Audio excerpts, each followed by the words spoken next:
School is not what it used to be. Do you remember the book fair, Scholastic, good school assemblies? Where did all of that go? These are the differences between school now versus back then. The first difference we got are school outfits. Now in elementary and middle school, you were forced to wear school uniforms, and depending on the school you went to, your uniforms were pretty casual, like my elementary school, which only required you to wear a light blue shirt and navy blue pants. Or they make you want to find the Control-Alt-Delete key in real life, like my middle schools, which required you to buy real-life hypebeast material of shirts and hoodies that contained their names on them, and you had to wear them for some reason, or they treat you as if you were number one on the FBI's most wanted list, giving you a life sentence every day if you didn't comply. And these teachers and school staff were on major demon time, because even though the fabric they used in their uniforms made you itch harder than being attacked by a bunch of mosquitoes, they still expected you to wear them. Truly one of the worst things about school back then. But today, in high school for me, they actually got it right. Surprising, I know, impossible, as my high school had no mandatory uniforms, and you were only required to wear sneakers during gym, which was like twice a week, which means Mrs. Sanders isn't on you for wearing your uniform for the third time this week, and you could actually feel comfortable in the least comfortable place, school. School now may have taken the dub this round, but I promise you, it all goes downhill from here. Downhill was an understatement, but this was straight up stupid, with some of the worst rules that human beings could ever think of that kids are subjected to on a daily basis. Now every school, no matter what level, has stupid rules. That's the one thing that has always stayed the same between now and then. Starting with elementary, I remember my school had 3 different set of staircases, one to the left,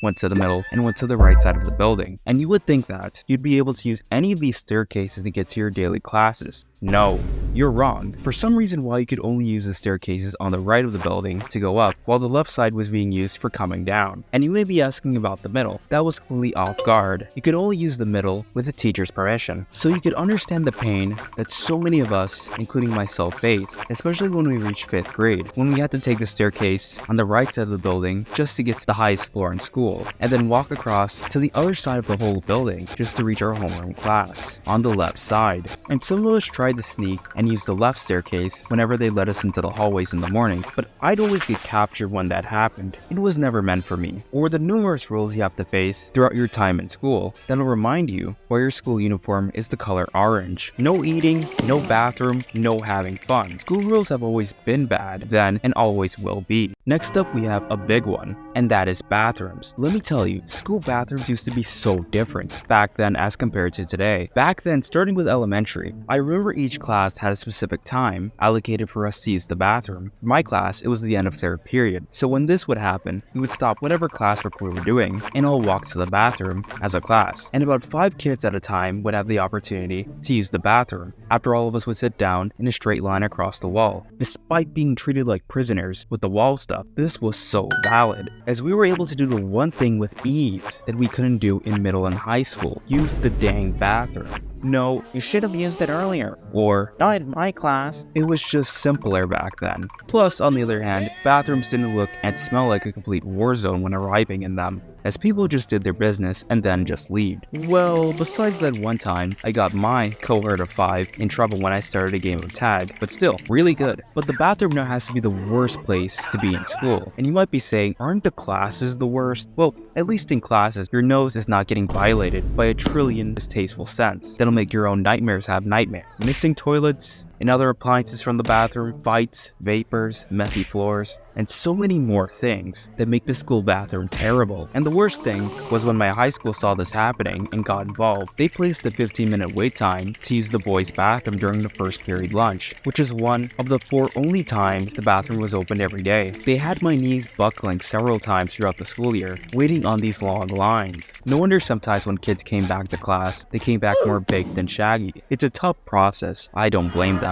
Then we get to lunch. Here in New York City, everything but one thing about the school lunch from elementary all the way to high school hasn't changed. Shocking that, despite the fact that NYC, a place known for its food, being so good, the school lunch here, like everywhere else, is just straight up terrible. But the one thing I was referring to earlier is about paying for your school lunches. Because we grew up in a really poor and underprivileged neighborhood, we were all entitled to free lunches starting from the next year onwards, and that happened in high school as well. But let me tell you, the most depressing thing I've seen is watching kids take out their Lightning McQueen Deluxe Edition wallet to give the lunch ladies like $3 for this. Like, what even is this? How they were finessing kids into paying for school lunch needs to be studied as one of the greatest swindles in human history. But I'm glad they had a very rare school dub. They made our lives just slightly more tolerable. Gym, like the bathroom, I feel like was so much better back then. As back in elementary, ironically we played with many different games and had fun, which my high school tried to do, but failed. But we played games like hockey, soccer, and a special game that forever holds a strong place in my heart, Happy Birthday.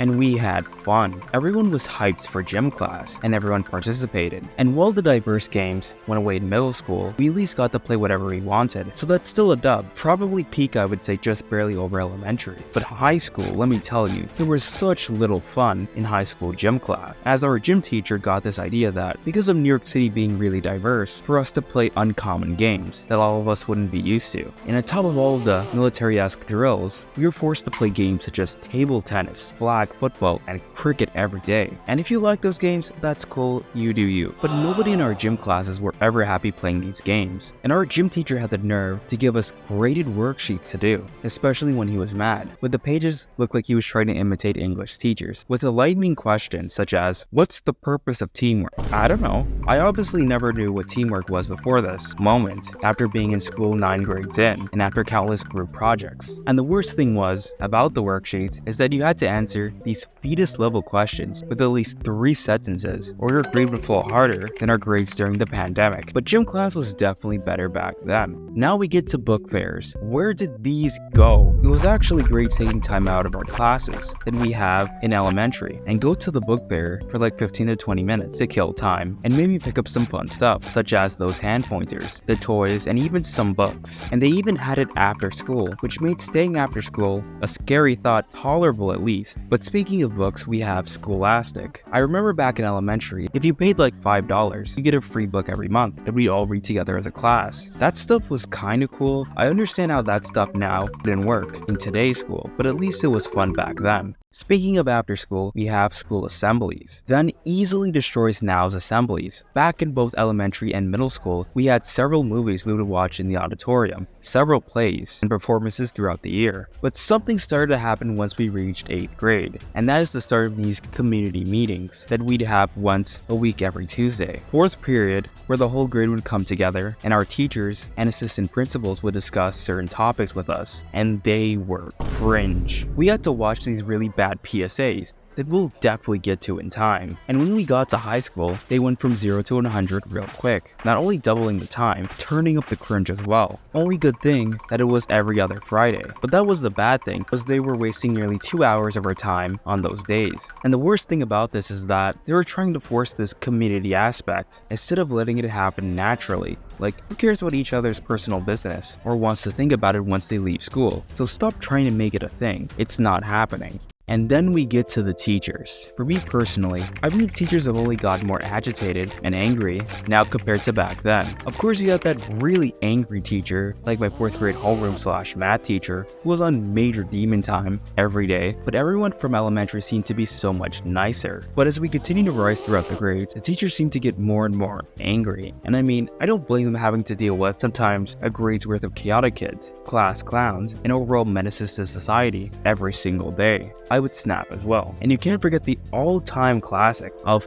in my 20 years of teaching speech, they'll give to the kids coming up the following year, of how terrible they are. And things only got worse for them during the pandemic. I remember a group of kids in my class actually hijacked one of my teacher's classes to write and play a really specific Keemstar quote. And the look on her face was of complete fear. And the only 2 words that could come out of her mouth was, "Oh no indeed." How different has school been since you started? And tell me what you'd like to see next. Consider leaving a like and subscribing if you enjoyed, and I'll see you next time in the sanctuary.